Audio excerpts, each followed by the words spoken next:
Thank you अपेक्षा। सबसे पहले मैं यहाँ आए तमाम लोगों का उमर की यकजहती में जमा होने के लिए तहे दिल से शुक्रिया अदा करती हूँ। आज उमर को गिरफ्तार हुए पूरे 2 साल हो गए हैं और वो 2 साल पहले का दिन मेरी आंखों में बार बार घूम रहा है सुबह से। ये 2 साल हमारे लिए और उमर और जो सलाखों के पीछे हैं उनके लिए जिस तरह गुजरा है वो बिल्कुल टोटली डिफरेंट है, ज़मीन और आसमान का फ़र्क है। तसव्वुर करें, और मैं बार बार उमर से पूछती भी हूँ जब भी मेरी वीकली उनसे बात होती है, तो मैं वहाँ के अंदर के हालात के बारे में बराबर उनसे पूछती हूँ। उनका एक छोटा सा सेल है, बिल्कुल मुख्तसर सा, जिसमें वो रहते हैं। और ज़रा तसव्वुर कीजिए कि जिसके सामने ताला लगा हुआ हो और चाबी किसी और के पास हो, तो हम खुद तसव्वुर कर सकते हैं कि कितना क्लॉस्ट्रोफोबिक फील होता होगा, कितनी शुरू में क्या और अभी भी क्या, किस तरह की घबराहट होती होगी। लेकिन उमर जो है वो पूरी हिम्मत के साथ इन सारी मुश्किलात का मुकाबला कर रहे हैं।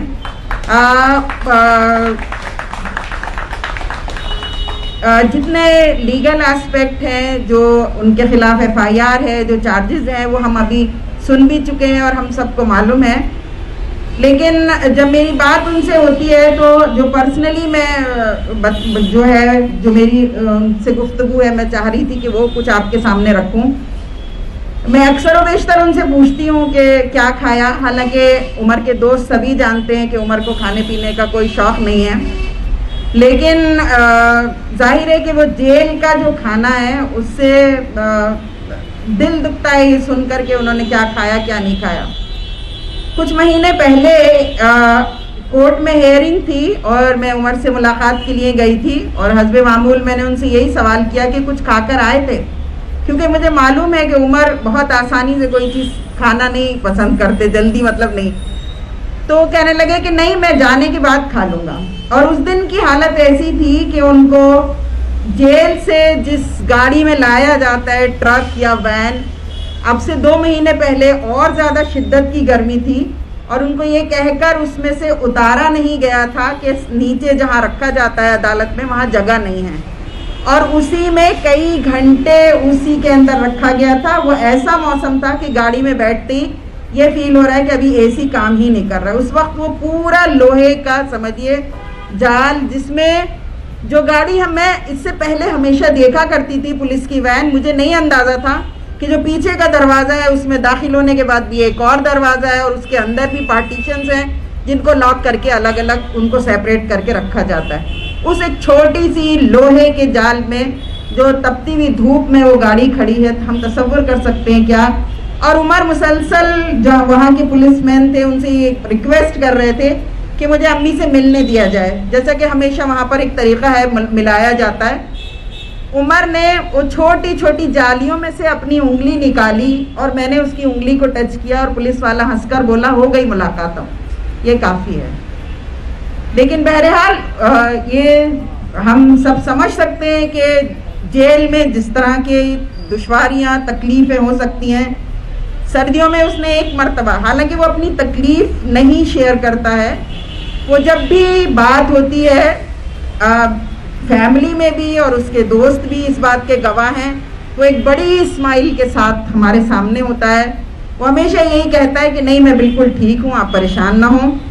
लेकिन कभी कभी कोई बात करने में हम उससे कभी निकलवाते हैं तो अंदाज़ा होता है। सर्दियों में उसने एक बार बताया था कि उस सेल में ऊपर एक रोशनदान है जिसमें से बड़ी तेज़ ठंडी हवा आती है और सामने से जो सलाखें, जाहिर है कि दरवाज़ा नहीं है। हम सोचेंगे सर्दियों की, दिल्ली की सर्दियों में ज़रा सा भी दरवाज़ा खुलता है तो कितनी ठंड महसूस होती है। इसी तरह गर्मी का भी हाल है कि लू और तपिश हर चीज़ जो है वो होती है।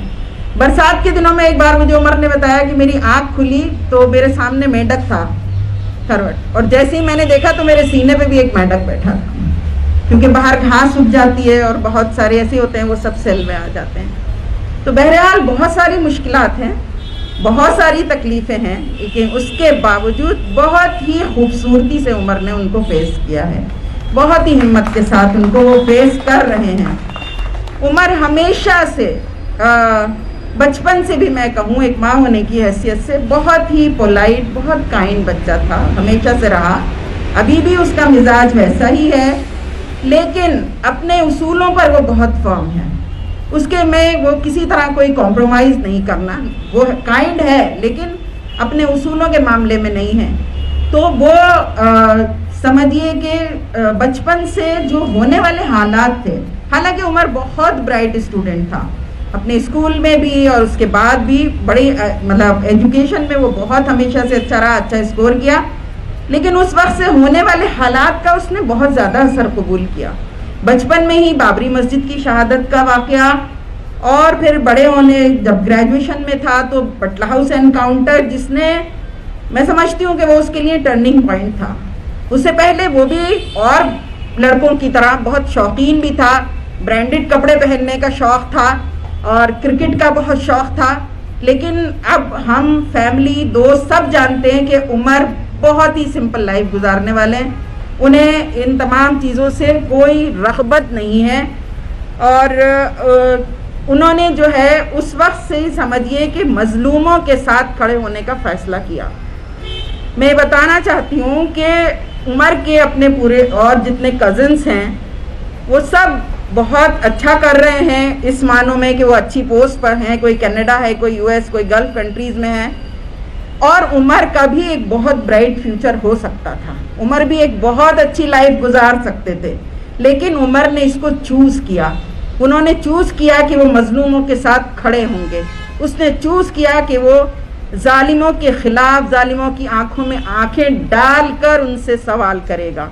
और यहाँ मैं ये भी बताती चलूँ कि उमर को बचपन से सवाल करने की आदत थी। जब वो बहुत छोटा था, जब से वो हर चीज़ में सवाल करता था, और मैंने पूरी कोशिश की कि हमेशा उसका सेटिस्फैक्ट्री जवाब दूँ। और फिर बड़े होने तक समझिए कि उसके सवाल करने की आदत, उसने हुकूमत से सवाल करना शुरू किया, उसने जालिमों से सवाल करना शुरू किया, और जुल्म के ख़िलाफ़ खड़ा होना, मज़लूमों के साथ खड़ा होना, यही उसका जुर्म साबित हो गया। यही जुर्म बन गया कि आज वो सलाखों के पीछे है। लेकिन मुझे हरगिज़ कोई अफसोस नहीं है। मैं बहुत फ़ख्र के साथ कहती हूँ कि वो एक कॉज के लिए हैं, वो सोसाइटी के लिए कुछ करना चाहता है, वो इसलिए हैं। इस हुकूमत में हम सबको मालूम है कि हम सब देख रहे हैं कि वो अपने वादों में जिस तरह से नाकाम हुई है, जो स्लोगन्स के साथ वो आई थी नाकाम हुई है। उसके बाद उसने जो इस हुकूमत में बरकरार रहने के लिए जो रवैया इख्तियार किया है, पोलराइजेशन का जो तरीक़ा इख्तियार किया है, और जिस तरह से उसने बांटने की कोशिश की और जिस तरह उसने जुल्म किया है, उसके खिलाफ आवाज़ उठाने वालों का हम देख रहे हैं कि किसी के घर गिरा दिए जाते हैं, लोगों को सलाखों के पीछे डाल दिया जाता है ताकि उनकी हिम्मतों को तोड़ सकें, ताकि वो हुकूमत के सामने और वो दूसरी जनरेशन्स और वो लोग जो उनसे इंस्पायर हो रहे हैं वो भी डर जाएं।